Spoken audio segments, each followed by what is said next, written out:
What can you tell us about the crazy ride that people go on when they sit down for this movie? The crazy ride, it's meant to be terrifying. I can tell you, look, I would tell you less than the trailer tells you, okay? So I would say a woman as a child has a trauma, and she grows up, and that trauma comes back to haunt, and that trauma has brought its family. Ooh, that's good. What was the inspiration for you when you sat down to write it? Many inspirations. When I was a kid, I saw this episode of Twilight Zone called Mirror Image, which was written by Rod Serling about a doppelganger at a train station, and it scared me. I used to think about a doppelganger across the subway platform as a kid. So I always had that. I always start with something that every time I think about it, it scares me, because that's my engine. That's my horror engine.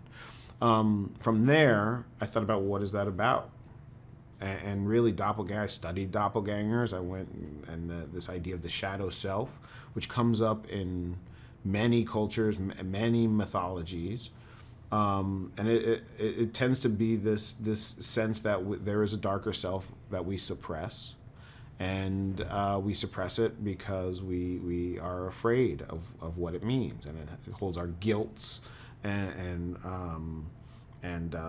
our evil, really. So anyway, what was the question? You just answered it. Okay. You used something that I am terrified of. Okay.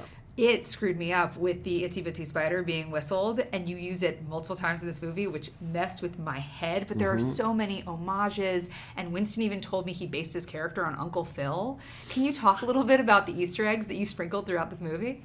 Well, the Uncle Phil, that one's news to me. I had no idea that he was going for some Fresh Prince in this movie. But no, look, one of my favorite things, as you sort of noted, is when horror movies take songs that aren't scary and put them in a scene, and after the movie you're like, okay, I will never look at Beach Boys' Good Vibrations the same way again. Like, that to me is just cool. It's just kind of like hijacking the connotations of a song. So I do that several times in this movie. And then, I do the Easter egg game was so fun in Get Out, and so I went pretty crazy with it in this one. But because I'll just scroll through the internet and to look at fan theories.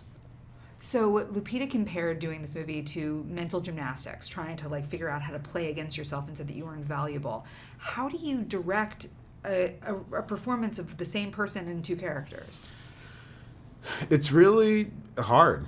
It's really hard, real challenge. I mean, and even more than one is when you have four characters, four actors playing against four characters by the same actors, and we wanted to shoot it like you would shoot 8 actors. So that means not sort of oversell this idea that you have the same. So an audience's filmic language is just buys it.